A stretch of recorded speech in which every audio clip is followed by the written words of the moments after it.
Hey everyone, Marsh from Consequence here. I wanted to go over Diurna, the second to last boss in the raid, and it is a little complicated, so the setup and how you're going to do your first pull is going to matter a lot here.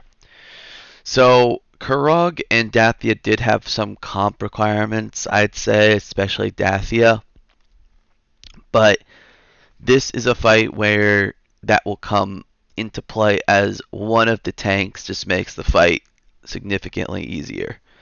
But let's go over like the comp and why it was decided to do this. Most comps will work, but let's talk about it. So if we just look here, the the standard, the big thing of this comp is the boss group and basically the boss group with the tank. So the Blood Death Knight tank, I wouldn't say it's required, but you're if you're looking to limit the amount of pulls you take on this fight, you should run a Blood Death Knight tank. They basically completely cheese the last phase mechanic for every other hit. So having that goes a long way. Now, other decisions that you kind of need to make comp wise is in the ad group. There's going to be things that you need, and my knowledge in the ad group was not as high as the people in the ad group. I can talk about it a little. In the ad group, there needs to be kicks, there needs to be CCs, knocks, and then you also need to get dispels and purges. There's a lot of things you can do there to that you need to like. It's basically like playing at Mythic Plus, honestly. So if I actually hop over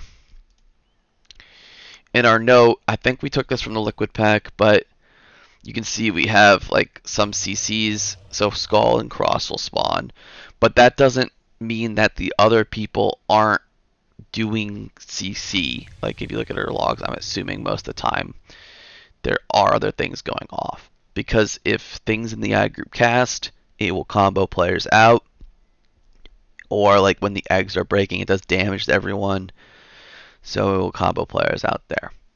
So I'm not an expert on that group, but again, like things like a Shadow Priest, for example, is insanely good in that group because they can mouse to spell everything off. Purges are really good from shamans near the end of the phase. There's a lot of things that you can do to make it a lot easier.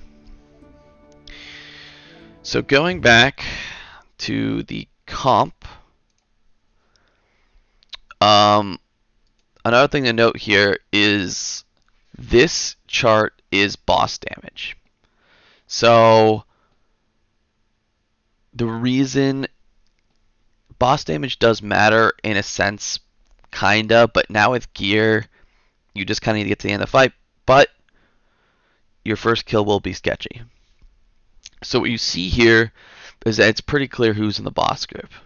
We had 5 DPS, we had our Evoker, we had our Resto Shaman, and we had our Holy Paladin. And the Disc Priest kind of floats around a little bit, but they're mostly in the ad group. So you can see that we had single target nukers in the boss group. And everyone here is basically hitting their sim. Their sim DPS. Alright? So the way you want to handle things here is, there's certain classes that are better than others. So usually you put like your mage here for the mage buff. Your enhancement shaman can also go in the ad group, but we used it on the boss. And the reason for that was some of the off healing they could do. So I'd say like this is the one person that didn't hit their sim DPS, but they did a lot of off healing during breaks. The hunters, BM hunters, are like one of the highest simming single target blasters, and same with the rogue. Again, you can play your outlaw. You can make it an outlaw rogue and go in the other group or sub rogue or whatever. It'll be fine. But this is what we decided to do. The druids, um, they kind of you want to like dot the boss and hit the ads, and um, they're the druids ranking, if you want to call it, is not that good because they didn't commit to one thing, but they were extremely efficient, which is why like sometimes like parsing just doesn't matter, right? But they were extremely efficient because they were doing a lot of boss damage and they were doing enough ad damage that the ad group was really under control in terms of CC and damage to high priority targets. Um, Everyone else is just kind of a blaster. But again, if you have like one hunter, that's fine. You know, you can throw in another rogue. You can throw in affliction lock, another mage. Even though like you see mages aren't amazing compared to this, but you know there's a few things you can do. So that is the composition, and you can see here that this was kind of the split that we decided. Um, this mage is out, so we had the other mage in. But this is the this is the split we decided. And the CDs, I'm not sure if this actually stuck. I think he used the CDs on pull. I think these two kind of swap, but you have to look in logs to confirm. I just didn't update the sheet because we were like in the middle of Prague. But the idea here is like you need to look at your comp and figure out like it is okay to kind of delay your CDs to make sure like the second ad set is really good. But with more gear, you might be able to rip everything on pull. So you know, kind of take a look, feel it out. But we had assignments like we wanted to break things up from like on pull to first set, so that the second set of CDs come up at different ad sets, and that the first part of the fight is consistent. Another thing to note about the comp, this is actually wrong. So there's a bug on this fight. Maybe they'll fix it. But in the last phase, I think in what they intended, and maybe it's a bug, maybe it's not, is you help the tank soaking with immunities. However, we found out that immunities don't work. And when I mean immunities, I mean hard immunities like bubble, mage block, even hunter deflect doesn't work. But things like hard DRs like cloak will work. I think cloak will work. Feint can keep the rogue alive barely. We use dispersion from the Shadow Priest, which is really good.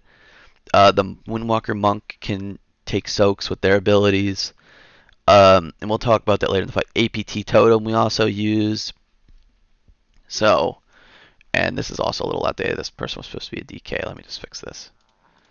So, that is the general idea here. So now there's going to be two parts of P1. There's going to be the boss group, which I'm much more knowledgeable in, and then the ad group. So we're going to talk about the boss group first. So the first thing I want to talk about is the plan. And everyone should screenshot this, use this. In fact, I could probably post this in the description of the video. Now, this is a lot to take in. I'm going to walk you through this. So, the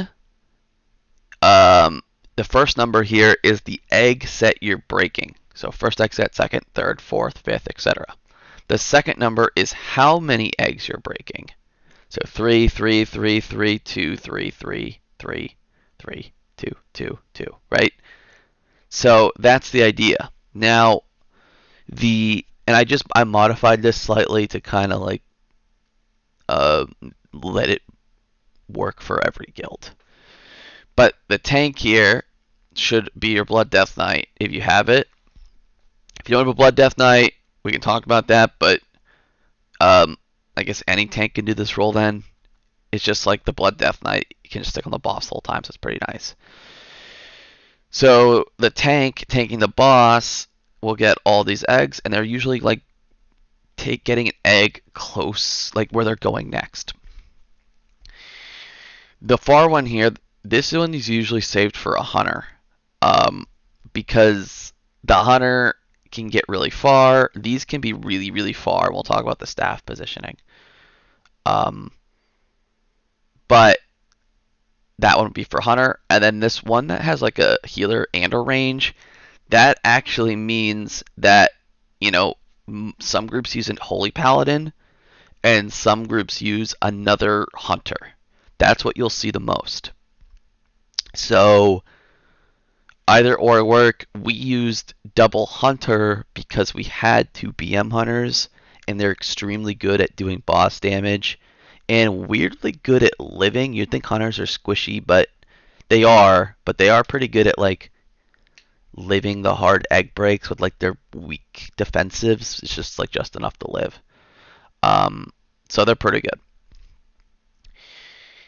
So again, take this in. If I were you guys, I'd send this to the people you're assigning to break the eggs. There should be 3 people, and the like when we progged it, I had this on my second monitor, and the first like 10 pulls, I was basically just like half AFK on the boss, making sure that I hit every single one of my eggs and figured out like the small things that go along with it, because there are a few things that can be a little weird, and we can talk about that. So this is the boss group, and now I'm going to walk through the boss group. So I don't have a far group POV, unfortunately. I looked really, really hard for it. I couldn't find it. So this is the other hunter doing the farther egg, and then I was doing like the back egg, and the tank was doing the head egg. So what you're going to see here is you have 2 markers down. And first off, we preset markers around the room. That wasn't my job, but if you like click around his VOD, you should be able to like green, red, blue. You should be able to like figure out where the markers go. So anyway, I want to talk about this. We lust on pull, okay? That might not be the best lust timer. I want everyone to know that. Don't like copy 1-to-1. There's a few options you can do. Lusting on pull will brick some of the ad group's DPS on the boss, first off. So it might not actually be more DPS to lust on pull. It probably is, but it's going to be kind of closer than you think. If I were to redo this all again, and someone in our raid suggested this, but we didn't end up doing it, is lusting around the 7-minute mark, because what you can do is it's 10 minutes hard in rage, like people are just going to die. So what you can do is like 2-minute, 2-minute, 2-minute pull, 2-minute, 2, 4, 6, hold a minute, 7, 9. Sorry, you don't use 6. You hold a minute there and then use 7, 9. And then 3-minute users will be able to do that as well, and everything will kind of line up around 7 minutes. You can lust then. That's also like kind of a hard part of the second phase. So if I were to redo everything again, I would probably lust at 7 minutes, but if you want to lust on pull, it's fine. It works. We did it. So what you're going to see here is there's going to be wildfires, and then there's going to be shrouds, is the main like mechanics of this boss group. That's what the boss does. All right. So what you're going to see here is the boss, just like Heroic, will pick the 2 closest eggs. It doesn't really matter if it picks this one. Sometimes it does.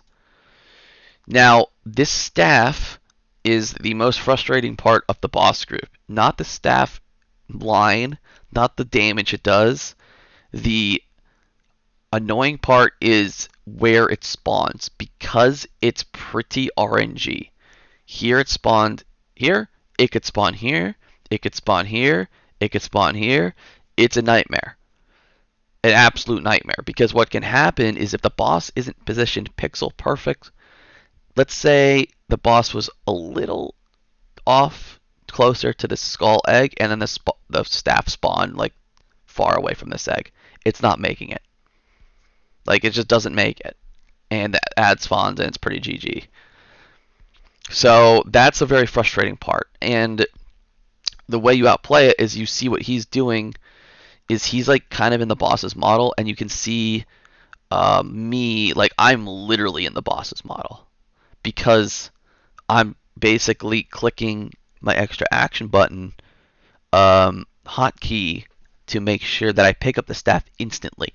Because once that staff goes down, you're on a timer to kill the egg. If you pick up the staff late, it could run out on you and you won't be able to get the egg. So that's what we do. Now this is extremely important, and we didn't know this for like the first half of our pulls because like it was just missed during prep, and that's kind of weird for us to miss this. But you'll see that 1, 2, 3, 4, 5, 6 people pick up the staff here, and you know we only have 3 ad breakers. That's kind of weird. Why do you have so many people picking up the staff? The lasers show up again in the last phase, and what we did is we, in our first like half of our pulls, is we didn't pick up the staff this many times at the beginning, and the lasers we do at the end of P1 come back in the last phase, which is where we tank the boss. The lasers are actually capped. I think it's 30, but I guess it won't matter. But if you can pick up enough lasers to spawn, they will all be clumped on one side of the room, making the last phase easier. And I can show you that if I remember later. So like all our healers pick it up here that it's in this main group. And as you notice, they're running to the wall and then they're going to run out. Most of them, yeah. See, so they run out. Now, one thing to note is once this breaks an egg, this goes in a straight line. The beam just goes straight. However, if you don't break, it's going to chase, and you can see it chasing them on the wall here. Now, the shroud mechanic is kind of very annoying for some players, but very easy for others.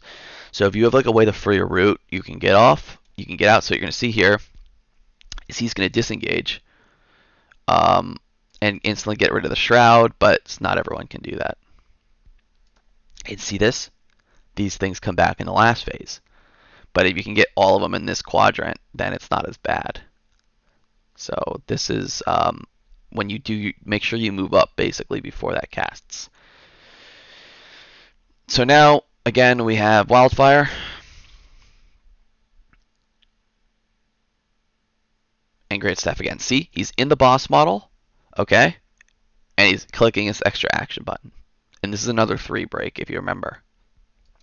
Now, because I kind of know mine the best, just note that these healers are picking up the staff. One thing to note is this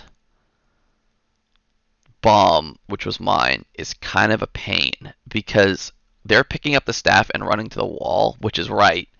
But if I don't click this instantly, they're going to run me over with their thing. So I need to grab it, and then I need to, like, depending on the boss's positioning, you kind of have to, like, make sure it hits the egg. And it's just something small for that one. And for him, he's on the tightest timer in terms of, like, how far the spear has to go to hit the egg. So, like, for me, it's more like positioning around the other people grabbing the spear. And for him, it's like, I need to get it instantly and get it here because, like, this is about to run out. Actually, not really, but it can almost run out.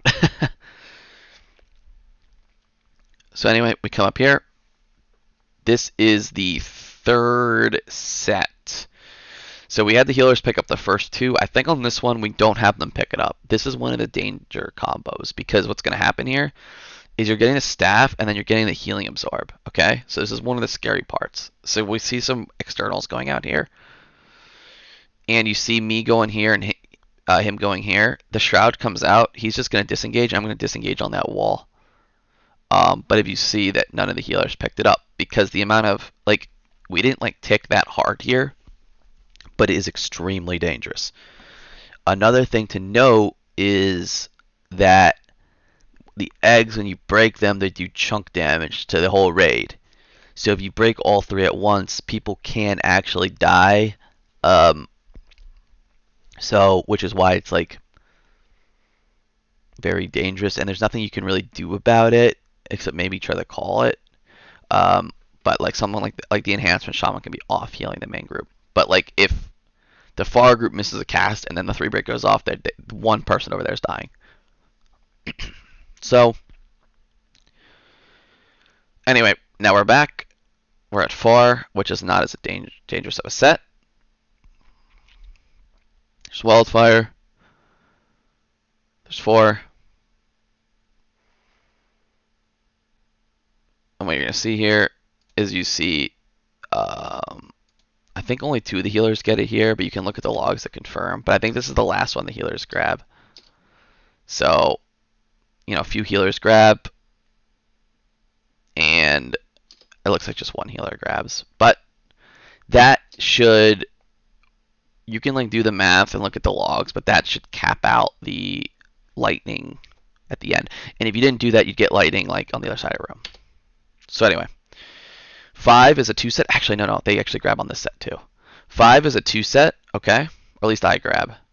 But you can grab the spear and you'll see the shout bubbles. See? So we had 1 extra grab on 4, but now literally me and the other healers are grabbing 1 and taking it to the wall. They run this way. I run backwards. It just doesn't matter. I thought that, taking it this way would line up with his. It just doesn't matter as long as you get to the wall and run away. I think ideally I should have gone with them, but maybe I got cut off or something. I don't remember. Anyway, now you're back to 3 breaks, and then that should have been the last extra staff grab. So now all the things for the rest of the fight are going to be over there. And now we're just breaking 3. We're going to move. Now, when we're doing these breaks, I want to kind of talk about what can happen. A heal absorb's coming out. You watch everyone clear here. Clear it. Good.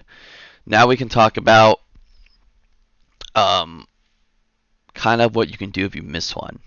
It's not a complete GG if you miss one. It's probably a GG, but it might not be a GG. If you miss one and it ad spawns, it's pretty game over. If you miss one that it's not empowered, when you come back to the middle of the room, there's a bunch of 2 sets. You might be able to get a 3rd set and wing it. The problem with that is the damage is really high, and then you're breaking 3, so it can kill people, but you can play it out. Another thing is how dangerous some of these sets are. So the 3rd set, I don't remember I don't know what he did, but for the 3rd set, I'd run my wall, my bear, right? And one for these later sets here, depending on how scared I was, I'd run my survival, and I'd exil whenever I got kind of low. You need to think about how much damage is coming, because you can kind of tell when 3 is going to break at once. That's when you're really in danger. But number 3 is usually the most deadly one. So now remember 2 breaks here. So the 2 guys are breaking. What set is this? This is set 11. All right.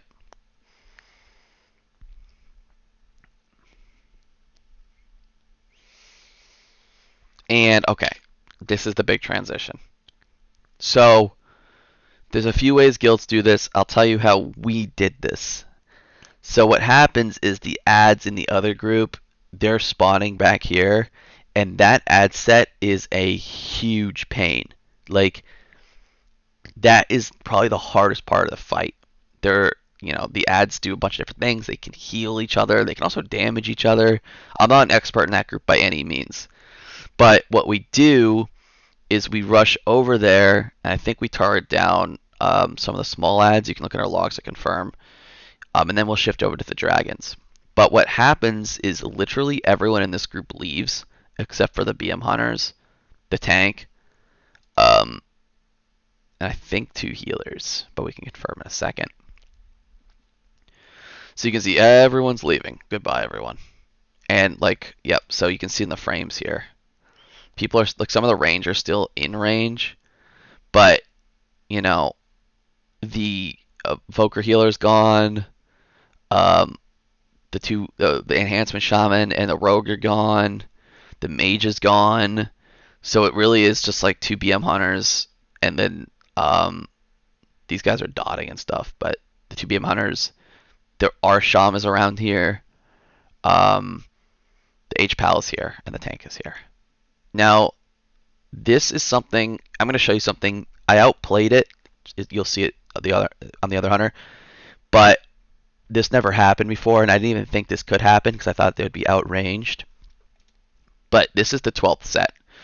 So if you look back at this, we have 2 ranged DPS here. And the reason for that is that we want the boss kind of far away from these ads you can see on the mini map. Like, we don't want any risk that the boss is going to empower the ads.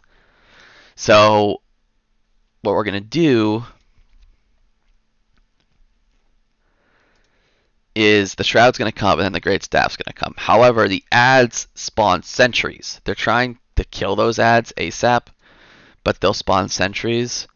And what happens is we started doing this in our farm, but we would try to bait the sentries away from the eggs. But you'll see here that we clear the Shroud and the sentry gets baited on me. So if I disengage this way, I would have been over here fine. But alas, there's sentry on egg. Ideally, your DPS beat that, but this is an idea. So we need to think on the fly, and I'm going to grab the staff and turtle and break the egg. So again, having hunters is really, really, really good for situations like this. So now I'm taking like no damage at all, and I could do that for free. But that was not planned. Like, that had to be improvised on the spot. Now, since the eggs are broke, the ads are, can be tanked near the boss, and we're bringing him over. We target down Moon first, and then Purple. However, it looks like they didn't really do that well, which is unfortunate, but it's okay. Not the end of the world. So that is the boss group, if you want to call it. Now, I have way less knowledge, as I said, on the ad group, but I did bring up the replay, and you can actually see our markers here. There's also a weak aura that will display on your screen like ads coming at orange, and then that group goes to orange. So just to kind of click around here, come on. So you can see, again, you can find any POV of any guild doing this. But they're going to grab some ads, and they're going to bring them to orange, and then now it's a CC Fiesta. Ice Barrage does a lot. You need to get purges and dispels on things. And what you're going to see here, actually I'll just play at normal speed. What you're going to see here is you're going to see the balanced druids and the lock sometimes. Most of the balanced druids, actually not the lock, but the balanced druids in the Shadow Priest step and try to dot the boss. So they're kind of playing at max range when these guys are cleaning up these ads. They also do frontals and things like that. So again, it's really up to your tank and maybe someone else to make sure that you're doing that properly. Now you'll see here is when they're moving, some of the DPS who are really mobile will fly over and hit the boss for a bit and then leave. You also see that the dot classes were just staying there hitting the boss for a while. So anyway, we're moving around. We're picking up ads, and you can see here the boss is just far from the ads. If the boss is near the ads, it'll just heal them, and it's just game over. So it's just think of this group as Mythic Plus. CCs, set up your CCs. Do not let anything cast. Make sure things are getting purged off. Anyway, this will go on, but I do want to talk about the last part. So this is the transition. And what you'll see here is everyone starts to leave, and this is what I was talking about.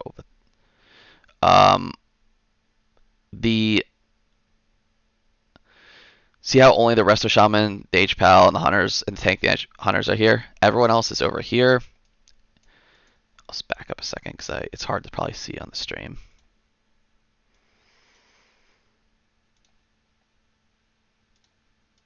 Oops. So there's a few min-max things you can do here. The Gads actually kill themselves, but we just we did that a little, but at this point you can just kind of kill things and not overthink it too much. And one thing I want to note is the range DPS. So like this is not an ideal spot. This is probably okay, but they could be a little to the right. But like you're trying to bait the flame sentries so that they're here and not here because you're running this way. Like this is workable because you can run at an angle. This is not that workable. And I think it can go on healers. I'm not 100% sure. But it ended up going on me over here, if you remember. Anyway, you bring them over. They looks like they killed these legionnaires first, and they're bringing over the fire guys. And then the frost drake spawn. They're gonna kill Moon and then Purple when we're doing the last egg break here, as you see us over here. And again, you see the druids kind of floating and throwing some dots on there, just to maximize damage. That's the ad group. You can use. We used auto markers and stuff. There's everything's available on Wago somewhere. But that's it. So let me just talk about the last phase. So the last phase has some setup, and the setup you can see here. This is actually outdated because we just kind of did it on the fly once we figured it out. So don't copy this. Well, only one part is outdated. So this is outdated too. It's alright. We'll talk about it. So the DK tank can basically just cheese every other one. So anytime it says DK, they're cheesing it. Okay? The 2 is the warrior, and the warrior can't cheese it. So they need soakers and externals depending on like what they're doing. So what we did is like we sat down and we planned out every single button the warrior was going to click on which one to know if he could live or not live each hit. The blood DK is so powerful that the blood DK could actually soak. We didn't have it here, but he could soak the ones that he wasn't even involved in to help split the damage. So anyway, the first one we hear, this is Rogue and Monk. The Rogue can live with Feint if they're high enough HP. This 631 is outdated. Yeah, I don't have it.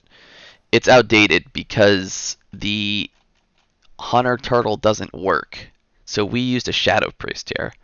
So this was Dispersion from the Shadow Priest. This was, I think this was the Monk and the Rogue again. APT. I think this was the Monk and the Rogue again. So if you have multiple Rogues, it's really strong, and most guilds carry Windwalker Monk. But multiple Rogues is really, really good. And again, the Blood Death Knight, whenever they were confident, would just step in anyway and split the damage. So that's what we did. So it was DK, Rogue, Monk, maybe Blood Death Knight, DK, Shadow Priest, maybe Blood Death Knight, DK, Rogue, Monk, maybe Blood Death Knight, DK, APT, I think, and maybe the DK, I don't remember that exactly, DK, and then Rogue and Monk again, because we were going to bubble, but again, bubble didn't work. So, and then DK. So that's what we did in terms of the setup in the last phase, so the tank didn't die. Now, what we're going to do here is in comms, we're just calling the every mechanic that comes out. It's like a non-stop dance with tight-ish timers. For the staff movement, what we basically decide to do.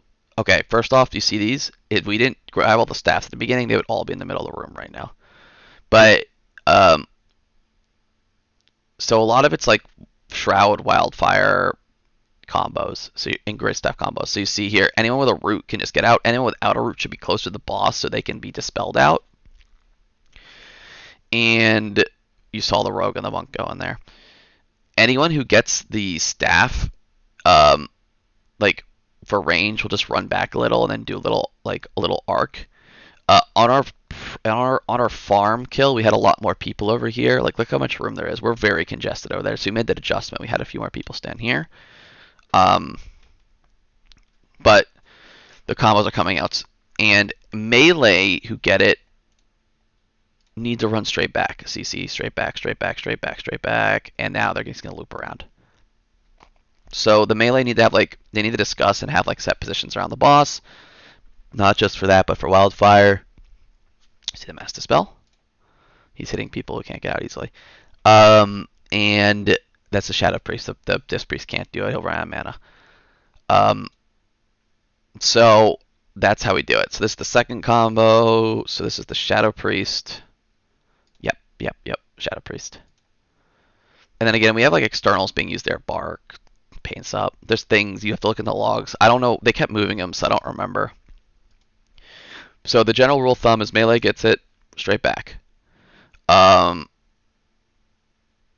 If we had lust hold, we would lust basically after this. So it's wildfire, and then we lust like right now, right after staff. So this is for the shroud. So right now you have great staff in the shrouds. This is a massive pain because if you can't get out of your root easily, you have to basically like Hellstone or something to break the absorb. But he can easily and gets out. See, like he's stuck. I'll use a Druid to get a little quicker, but it's okay. But there's a few combos like that that are extremely brutal. Another thing you can do is like you can, if you're really mobile, you can like try to get closer to get more healing. But again, we're gonna have great staff, tank soak with great staff, and then the boss is gonna damage, and it's gonna keep repeating itself, So wildfire into root here. Like this is not that bad of a combo because the wildfire should be over by the root. It will be a little tight, so you're dropping. The fire will despawn. You get root. Right? And now next you're going to have great staff into wildfire. So we go here, great staff. Again, they're running back and arcing of range. Melee are running straight back. Once this is over, you'll have wildfire. And then you'll have great staff again with the tank soak. So things are starting to tighten up a little. So that one was a P. No, I think he just died on that one. So he's going to need a res. That'll just happen. Or maybe we leave him dead. Oh no, we resed. That maybe the APT was down. I didn't see it, but again, these mechanics will tighten up. So this is wildfire into root. This is a little tighter. You can see like the wildfire's not gone yet, and you should get the root. So you got to be a little careful. Into great staff. So look at the combo. Wildfire, root, great staff. That is a ton of damage. Like that is a tremendous amount of damage. So if you can't get out of your root quickly or you get the great staff, you're like in danger of dying. This is near the end of the fight. Heart rate, we're like really ahead, but and again, we keep going. This is wildfire into great staff, not the greatest combo in the world. So the wildfire is out, and now you're gonna get great staff with it. Just the amount of damage, because the wildfire gives stacks. It's the problem. If you get hit by it, if you get multiple stacks of wildfire, you're just screwed. Like 2 is normal, but more than 2 is not normal. And this will continue here and continue. So we kill it with about 30 seconds left. So we actually killed it slower on our re-kill. We had more dead. But you can see here like the abilities queuing up. Like you have great staff. And then you have like a root. You have root absorb and you have a wildfire root absorb combo, and then there's berserk. So that's the end of the fight. The second phase is not hard. Like look at this. This was all our setup from the beginning. If we didn't do this, there would be a million pulls in the middle that you'd have to dodge with this. So keep that in mind. Make sure someone just calls the last phase. Make sure that you have healers spread around. Like, we could have had more people here. But not that bad of a fight if you set up perfectly. I can't really think of anything else to talk about. I've been talking a really long time. So that's it for me with Broodkeeper. any, for Razagath, I know there's a few other guides floating around. I'll put one out with a little more detail on how to set things up.